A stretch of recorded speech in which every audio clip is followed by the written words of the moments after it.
Full preparation తో అయితే ఉంది వైసీపీ. జగన్మోహన్ రెడ్డి గారు ఇప్పటికే వరుసగా కొన్ని యాప్లని విడుదల చేస్తున్నారు. మొన్న కూడా ఒకటి ఏమైనా కంప్లైంట్ల కోసం ఒక యాప్ రిలీజ్ చేశారు. ఇప్పుడు క్యాడర్ కి వైసీపీకి కొంచెం దూరం పెరిగింది. అది కూడా సోషల్ మీడియా వాళ్ళు కొంచెం దూరం అయ్యారు గత కొద్ది రోజులుగా జరుగుతున్న ప్రచారం నేపథ్యంలో. వాళ్ళకి దగ్గర అవడానికో లేదంటే వాళ్ళతో నేరుగా అనుసంధానం కావడానికో ఇప్పుడు వైసీపీ 2.0 పేరుతో, జగన్ 2.0 పేరుతో ఒక సూపర్ యాప్ అయితే రిలీజ్ చేశారు తాజాగా. అది పూర్తిగా ఏ టెక్నాలజీతో కూడుకున్నదట. దాని ద్వారా క్యాడర్ని దగ్గర చేసుకోవచ్చు. 2029 ఎన్నికలకు సంబంధించి నేరుగా వాళ్ళు ఏం మాట్లాడుతున్నారో లేదంటే వాళ్ళు ఏం చెప్పాలనుకున్నా అది తెలుసుకోవచ్చు.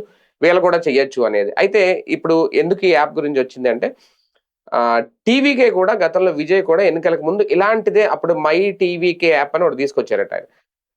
దాని ద్వారా చాలా సక్సెస్ అయ్యారు అనేది, దాన్ని ఫాలో అవుతున్నారని ఈయన ఒకటి.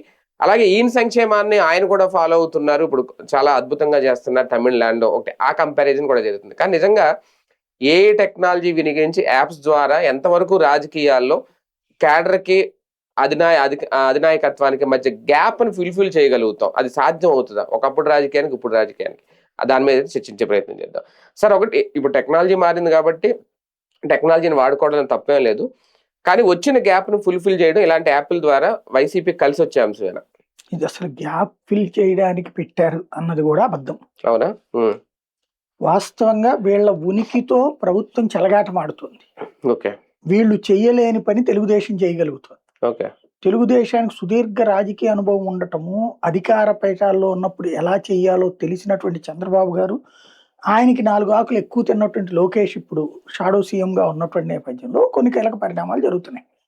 నెంబర్ 1 ఏంటయ్యా అంటే ఫేస్బుక్, ఈ ఇన్స్టా ఇట్లాంటి వాటిలలో ఉన్న దాంట్లో ఎక్కువగా పాలిటిక్స్ ఫాలో అయ్యేటటువంటిది ట్విట్టర్, ఫేస్బుక్.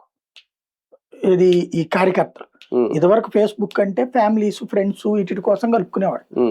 వాటిట్లోకి రాజకీయాలు వచ్చేసాక ఇందులో ఉన్న ఫ్యామిలీలతో ఇంటరాక్ట్ అవ్వాలనుకున్న వాళ్ళందరూ ఇన్స్టాకి వెళ్ళిపోయారు. ఇప్పుడు రాజకీయాలకు వాడబడుతుంది ఫేస్బుక్, ట్విట్టర్. వీటిలో ట్విట్టర్ అయితే కంప్లీట్ రాజకీయాలు, స్టేట్మెంట్ దానికి ఫాలో అప్. ఫేస్బుక్ లో వచ్చాడు కామెంట్, దానికి ప్రతి కామెంట్, ఈ కథ నడుస్తుంది. ఇట్లాంటిది ఇప్పుడు ఏమైంది, వీటి నడిపే మెటా సంస్థ ఉంది కదా ఫేస్బుక్, మెటా వాళ్ళతో వీళ్ళ మధ్య 2-3 ఒప్పందాలు చేసుకుంది రాష్ట్ర ప్రభుత్వం. కోట్ల రూపాయల ఒప్పందాలు. వాట్సాప్ గవర్నెన్స్ కూడా వాళ్ళతోనే కదా ఒప్పందం. దాంతో వాళ్ళు చెప్పినట్టు వింటోంది, అంటే ప్రభుత్వం చెప్పినట్టు వింటున్నాయి ఆ సంస్థలు. పైకి డైరెక్ట్ గా ఏం చెప్పాం, కానీ వీళ్ళు చెప్పినప్పుడు వీళ్ళు ఎలాగా చెడగొట్టచ్చో వాళ్ళు నేర్పుతున్నారు. అందులో భాగంగా వైఎస్ఆర్ కాంగ్రెస్ పార్టీకి సంబంధించినటువంటి పేజెస్ ని డిలీట్ చేసేస్తున్నారు ఏదో ఒక కారణం చెప్పేసి. దానికి వాళ్ళు ఇచ్చిన సలహాతో వీళ్ళు చేశారో లేకపోతే వీళ్ళ రాష్ట్ర ప్రభుత్వానికే ఈ ఆలోచన వచ్చి చేసిందో తెలియదు. కానీ వీళ్ళకి దాదాపు 12-15 లక్షల మంది దాకా ఉన్నటువంటి ఒక page, Facebook page, YSR Congress party official page ఉన్నట్టుండి మాయమైపోయింది. ఉన్నట్టుండి ఇంకేం లేదు అక్కడ, నోటీసు గీటీసు కూడా ఏం లేదు. ఏంట్రా సంగతి అంటే ఫేస్బుక్లో కానీ, యూట్యూబ్లో కానీ, ట్విట్టర్లో కానీ, ఇన్స్టాలో కానీ ఈ సదరు సంస్థల యాజమాన్యాలకి ఆంధ్రప్రదేశ్ పోలీస్ శాఖ ద్వారా వీళ్ళు ఒక అస్త్రం వేశారు.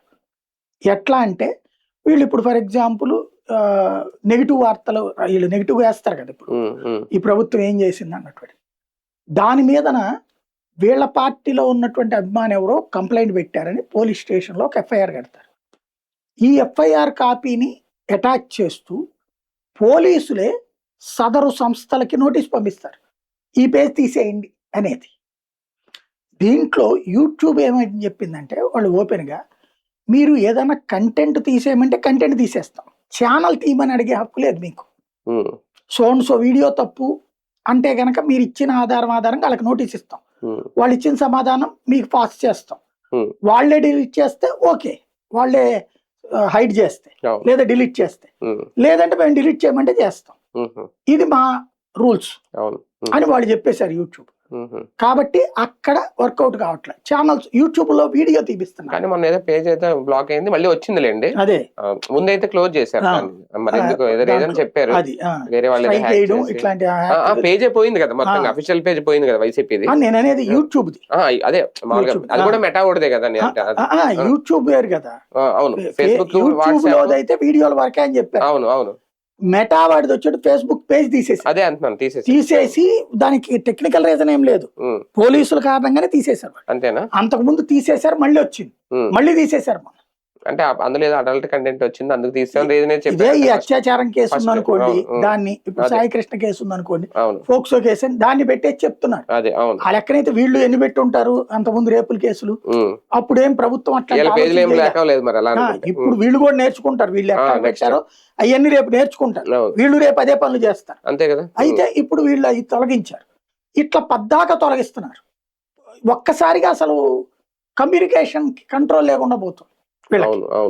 అప్పుడు ఏం చెయ్యాలా అని ఆలోచించినప్పుడు పుట్టుకొచ్చిన ఆలోచనే ఈ యాప్. యాప్ అయితే ఎవడు తీయలేడు, వీళ్ళ చేతుల్లోనే గవర్నెన్స్ ఉంటది. వీళ్ళు మాత్రమే తీయగలరు, అంతే, ఎవడు తీయడు దాన్ని, పర్మిషన్స్ అన్ని వీళ్ళకే ఉంటాయి. అంతే. కాబట్టి యాప్ అన్నటువంటి ఆలోచన చేశారు. అది కాస్త ఇంకా ఎక్కువ ఖర్చు అవుతుంది ఫేస్బుక్ పేజ్ తో కంపేర్ చేస్తే. ఆ పని చేయడానికి వాళ్ళ పార్టీ అంగీకరించినట్టుంది, డబ్బులు ఖర్చు పెట్టడానికి. అంటే ఇలాంటి యాప్ల ద్వారా కేడర్ ని అనుసంధానించడం, సమన్వయపరచడం అదేముండదండి, అనుసంధానించడం కాదు, కేడర్ కి మన కమ్యూనికేషన్ ఇవ్వడం. కేడర్ ఏమనుకుంటారు, ఇప్పుడు ఫేస్బుక్ లోనైనా ఫేస్బుక్ బదులుగా ఇది పెట్టారు అంతే. ఇక్కడ ఏంటంటే ఒకటి, ఇప్పుడు జగను అవి తన ఫోన్ లో కూడా అది యాప్ లోడ్ పెట్టుకుంటాడు కదా, కావాలనుకున్నప్పుడు చూస్తాడు అతను, ఖాళీ ఉన్నప్పుడు అందులో కేడర్ అభిప్రాయాలు కూడా తెలుసుకోగలుగుతాడు అతను.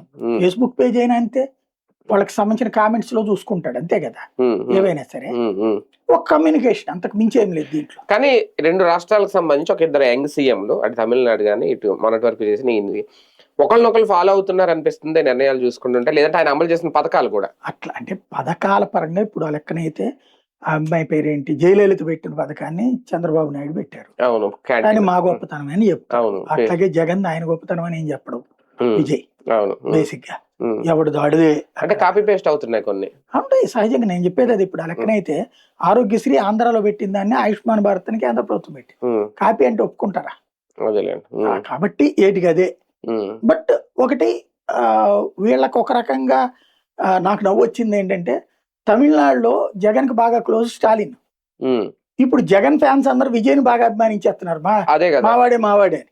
ఫస్ట్ నుంచి ఉంది అది. అదే అనేది అది ఏజ్ కంపారిజన్ చేస్తున్నారు, మరి ఏంటో తెలియదు కానీ ఏజ్ ఫేస్ లుక్ ఒక యంగ్ అని. రెండోది ఏంటంటే ఈ సామాజిక వర్గం కూడా వాస్తవంగా విజయ్ ఓసీనే, వీళ్ళు ఏమనుకుంటారంటే ఎస్సీ అనుకుంటారు, ఇప్పుడు రావణ్ అనుకున్నట్టే. అట్లాగా ఆ రూట్ లో వీళ్ళకు ఉన్నటువంటి ఎస్సీ ఎస్టీ సెగ్మెంట్ వాళ్ళు అతన్ని ఓన్ చేసుకోవడం మిగించేశారు. అది అట్లా అట్లా అట్లా అట్లా పెరిగిపోయిందండి. అంటే ఒక రకంగా పథకాలు ఇప్పటి వరకు ఆంధ్రప్రదేశ్ చరిత్రలో ఈ స్థాయిలో ఎవరు ఇవ్వలేదు అన్నట్టుగా ఇచ్చారు జగన్మోహన్ రెడ్డి గారు నవరత్నాలు. కానీ ఆయన ఎందుకు ఫెయిల్ అయ్యారంటే చెప్పలేం, ఇచ్చి కూడా ఫెయిల్ అయ్యారు, మనం కూడా చేయాలనుకున్నాం. ఇప్పుడు విజయ్ కూడా అదే స్థాయిలో ఇస్తున్నాడంటే, ఇంకా అంతకు మించి ఇస్తున్నాడంటే ఎందుకు ఒకళ్ళని చూసి ఒక దాని రేపు ఎన్నికల్లో హామీ ప్రయోజనం ఇచ్చిన హామీలే అమలు చేస్తున్నాడు, ఇతనైనా హామీలు నేను కూడా అంతే చేశారు కదా. అమలు చేసిన తర్వాత ఇక్కడ జనాల కంటే ఇక్కడ అడ్మినిస్ట్రేషన్ లో ఫెయిల్ అయ్యాడు. అడ్మినిస్ట్రేషన్ లో ఇతను సక్సెస్ అయింది, 3.5 ఏళ్ళు సక్సెస్ అయ్యాడు. లాస్ట్ 1.5 year కంట్రోల్ అయితే చేతిలో లేకుండా పోయింది. ఆ పర్యవసానం. రెండోది ఏంటంటే ప్రతీకార రాజకీయాల్ని ప్రోత్సహించాడు ఈయన జగన్. అతను ఇప్పటిదాకా అయితే ప్రతీకార రాజకీయం ప్రోత్సహించాడు, కానీ వాళ్ళు కూడా అంటారు, ఇప్పుడు ఆడవాడు సెంధిల్ అనేటువంటి మంత్రి వీళ్ళ ప్రభుత్వాన్ని కోల్చిపోయాడని కేసు పెట్టారు, వాళ్ళు ఏమంటున్నారు, విజయ్ ప్రతీకార రాజకీయం అంటున్నారు. అట్లాగే ఉంటుంది. అంటే విజయ్ కూడా ప్రతీకారం ఉందా? అంటే ఈయనంటే 5 ఏళ్ళు ప్రతిపక్షంలో ఉన్నాడు, ఒక 67 సీట్లను తెచ్చుకొని తర్వాత అధికారంలోకి వచ్చాడు, మళ్ళీ ఓడిపోయాడు, కొంత ప్రతీకారం అనేది యాడ్ అవుతుంది. విజయ్ ఆ స్థాయి లేదు కదా. ఇప్పుడు కరూరు దాంట్లో విజయ్ ఏడిపించుకుదాని లేదా, అసలు ఒక్క మీటింగ్ కూడా పర్మిషన్ ఇవ్వకుండా ఏడిపించుకుదాని లేదా, అట్లా విజయ్ సినిమాని ఆపేయలేదా కావాలని చెప్పేసి ఉంటది కాబట్టి చెప్పడు అతను. అంటే పాలనాపరంగా కాకపోయినా వేరే వేరే ఏదో ఒకటి నెగిటివిటీ లేకుండా ఉండదు కదా. అవును అవును. కానీ ఒకటి సార్, నిజంగా వైసీపీ విషయంలో అంటే ఈ యాప్ ఇవన్నీ పక్కన పెడితే గ్యాప్ పెంచుకున్నారు. అది నేరుగా వెళ్తే అవుతుందా, లేదంటే ఇది ఇలాగే వెళ్తారా? అంటే ఇక ఎవడేం చేయలేడండి. ఇప్పుడు ఎట్లా ఉంటదంటే గ్యాప్ అంటే రోజు వచ్చి కార్యకర్తల మధ్యలో కూర్చుని భోజనం చేయలేడు కదా. ఉమ్. చంద్రబాబు చేసాడు పోయినట్టు. అంటే అధికారులు ఉన్నప్పుడు ప్రాధాన్యత ఇవ్వలేదు, కనీసం వాళ్ళని పట్టించుకోలేదు, దగ్గర కూడా రానివ్వలేదు. ఇప్పుడు మరి ఎవరు తిన్నట్టు నాకు అర్థం కాల. ఉమ్. అధికారులు ఉన్నప్పుడు ప్రయారిటీ ఇవ్వలేదు. ఉమ్. మరి ఇప్పుడు వీళ్ళు పెడుతున్న కేసులన్నీ ఏంటి? ఉమ్. ఇప్పుడు ఉపాధి హామీ బిల్లులు ఆపారట నిన్న. ఎవడు బిల్లులు ఆపినట్టు? ఉమ్. వీళ్ళ కార్యకర్తలే కదా. ఉమ్. అదే సందర్భంలో ఇసుక టెండర్లు ఈ లాక్కున్నారనే కదా వాళ్ళ మీద గొడవ. అవును. కేసులు కూడా పెట్టారు కదా. ఉమ్. ఈ ప్రభుత్వం వచ్చాక కూడా కేసులు పెట్టింది కదా. ఉమ్. అట్లాగే దాని పేరేంటిది, ఇళ్లకి సంబంధించి భూములు తిన్నారు, ఉమ్. తక్కువ రేటుకి కొని ఎక్కువ రేటుకి ప్రభుత్వానికి అమ్మారు, డబ్బులు సంపాదించుకున్నారు. మరి ఎవరు తిన్నారు ఈ డబ్బులన్నీ ఉమ్. బేసిక్ గా? అట్లాగే నాడు నేడు స్కూళ్ళకి సంబంధించిన కాంట్రాక్ట్ వర్క్స్ ఎవరు పనిచేశారు? ఉమ్. నువ్వు నీ దగ్గర 1000 మంది కార్యకర్తలు ఉన్నారు, నువ్వు 10 మందికే ఇవ్వగలవు, మాక్సిమం 25 మందికి ఇవ్వగలవు, 50 మందికి ఇవ్వగలవు. ఉమ్. అందరినీ ఏడ సంతృప్తి పరుస్తావు నువ్వు? అందరికి పనులు అంటే ఎక్కడి నుంచి వస్తాయి? అవును. ఉమ్. అసంతృప్తి అది కాదు. ఆ ఇప్పుడు మద్యం ఉమ్. వీళ్ళు ఇచ్చినట్టు బెల్ట్ షాపులు ఇచ్చేయాలి, అవును. ఉమ్. వీళ్ళు ఇచ్చినట్టు మట్టి కాంట్రాక్ట్లు ఇయ్యి. కానీ ఇప్పుడు వీళ్ళకి కూడా సమస్య వస్తుంది కదా. అవును. ఉమ్. ఇప్పుడు ఏమన్నా కార్యకర్తకి ఇస్తున్నారా ఏంది నాయకులు? ఉమ్. ఎమ్మెల్యే లెవెల్లో తింటారు, ఆ ఎమ్మెల్యేలు కార్యకర్తలకు పెడతారు. ఇప్పుడు ఎదవరకటి రోజుల్లో చంద్రబాబు నాయుడు అయితే ఒక ఎమ్మెల్యేకి నీ ఏరియాలో మట్టి వేసుక తింటున్నావు నాకు తెలుసు, ఉమ్. 10 మంది కార్యకర్తల సంగతి చూసుకోవాలి, అది కుదుగుదు కానీ ఇలా పేర్లు కూడా పంపించేవాడు, ఉమ్. అలా బాగా చూసుకోవాలి. అవును. ఆ విధంగా కొంత ఇది ఉండేది. ఇప్పుడు తెలుగుదేశం కూడా ఏం చేయట్లేదు. ఉమ్. టీడీపీ కేడర్ అసంతృప్తినే ఉంటది. ఇది ఏంటంటే ఫస్ట్ కేడర్ అనేటటువంటి వాడు, నువ్వు రాజకీయ పార్టీ కేడర్ అంటే తినడం కోసం కాదు, ప్రజాసేవ కోసం అనే ఆలోచన ఉంటే ఈ ఫీలింగ్స్ రావు. అవునా? బీజేపీ వాడిని ఎవరినైనా అడగండి, నాకు పదవి రాలేదని ఏమైనా గొడవ పడతాడని చూడండి, లేకపోతే నాకు కాంట్రాక్ట్ ఇవ్వలేదని గొడవ పడతాడని చూడండి. నాకు తెలిసి శ్రీనివాసరాజు అని ఉంటాడు, ఇప్పుడు మన బార్ కౌన్సిల్ మెంబర్ అయినట్టున్నాడు ఆయన. నేను కాలేజీ చదివే రోజుల్లో శ్రీనివాసరాజు విజయవాడ బీజేపీ అధ్యక్షుడు, నేను కాలేజీ చదివే రోజుల్లో. ఉమ్. ఇన్నేళ్లలో ఆయనకు వచ్చిన హయ్యెస్ట్ పదవి అదే, ఉమ్. బీజేపీ నగర అధ్యక్షుడు. కనీసం ఓ 50 మందిని పోగేసి రావడం సాధ్యమయ్యేది కాదు. ఉమ్. ఆయన ఇన్నేళ్లలో కూడా ఆయన ఉండగానే ఆయన పేరేంటిది, సినిమా యాక్టర్ కోట శ్రీనివాసరావు టికెట్ వచ్చింది, ఇంకొక వాళ్ళకి ఎవరికో టికెట్ వచ్చింది, ఎవరెవరికో వచ్చింది. ఈయన కూడా పోటీ చేసిన సందర్భాలు ఉన్నాయి. ఉమ్. కానీ పార్టీ అధికారంలో ఉన్నప్పుడు ఎప్పుడు పెద్ద పదవి రాలేదు. అది. ఉమ్. వాజ్పేయి ఉన్నప్పుడు రాలేదు, ఇప్పుడు రాలేదు. విజయవాడలో కూడా వైసీపీ నుంచి ఆయన ఎవరు ఉంటారు, బొప్పరాజు వెంకటేశ్వర్లు ఎవరు నగరాధ్యక్షులు ఆయన పేరు గుర్తురాదు.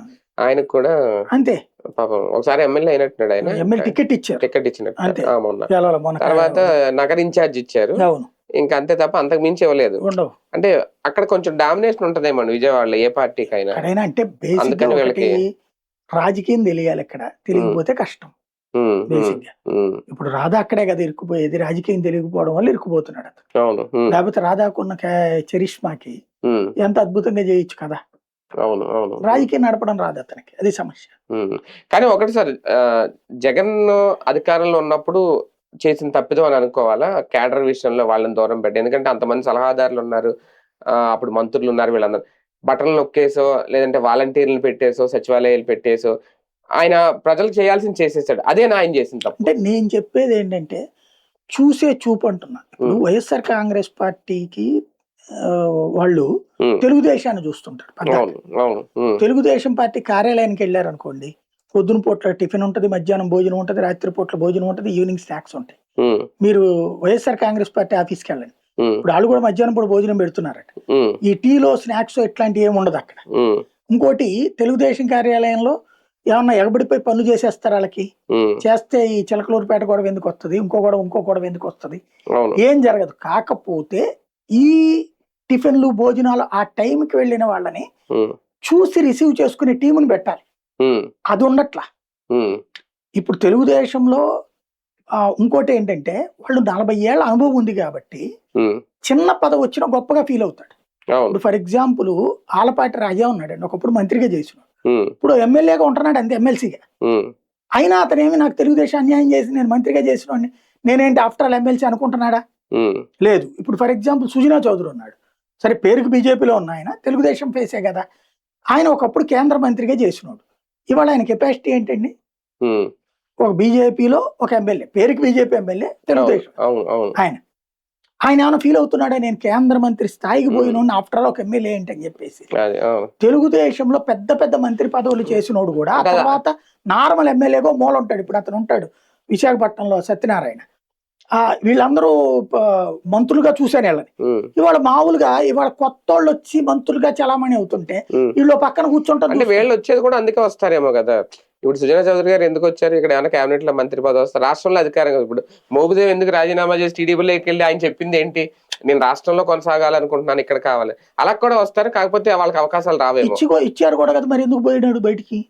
అదే రాష్ట్రంలోనే మంత్రి పదవి ఇచ్చారు కదా, ఇచ్చారు. అప్పుడు అవకాశం పోతుంది అన్నప్పుడు అక్కడికి ఇచ్చారు. ఎమ్మెల్సీ మళ్ళీ ఇస్తారు కదా, ఇవ్వనన్నాడా, అడిగాడా? నేను అనేది అదే, ఇక్కడ అప్పనంగా లభించేటప్పుడు దాని విలువ తెలియదు. ఇప్పుడు ఎమ్మెల్సీలు బోర్డు అంతమందికి ఇచ్చాడండి అతను. ఓడిపోయిన ప్రతి ఒక్కరికి ఎమ్మెల్సీ ఇచ్చాడు అతను. అవును అవును, ఓడిపోయిన ప్రతి ఒక్కరికి ఎమ్మెల్సీ ఇచ్చారు. టీడీపీలో ఉంది అట్లా ఓడిపోయిన వాళ్ళందరికీ. ఇప్పుడు ఇంకా వర్మకి రాకే కదా గోళ, రాధకి ఇస్తానని ఇవ్వలేదనే కదా ఇక్కడ కూడా. మరి ఇక్కడేమో అట్లాగేమి ఉండదు, ఓడిపోతే ఎమ్మెల్సీలు అన్న సీన్ ఏం లేదు. అయితే గీతే కార్పొరేషన్ లో బోర్డు మెంబర్ కూడా ఇస్తారు వీళ్ళు కనీసం. అక్కడైతే అందరికి పెద్ద పెద్ద పదవులే కట్టబెట్టి ఇచ్చారు. అవును. ఇక్కడ ఏంటంటే ఒరిజినల్ గా చెప్పాలంటే వీళ్ళ దానికి 40 ఏళ్ల నుంచి ఉండడం వల్ల అమ్మ ఆడితో పోల్చుకుంటే నేను బెటర్, నాకు ఏదో పదవన్న ఇచ్చారని ఫీల్ అవుతాడు టీడీపీలో. ఇక్కడేమో మంత్రిగా చేసిన వాళ్ళకి 2.5 ఏళ్ళు అయ్యాక 2.5 ఏళ్ళు అయింది కదా నేను తీస్తానంటే నేను అంత చాట్లాగా కనబడుతున్నానా అని ఫీల్ అయ్యి ఒకడు.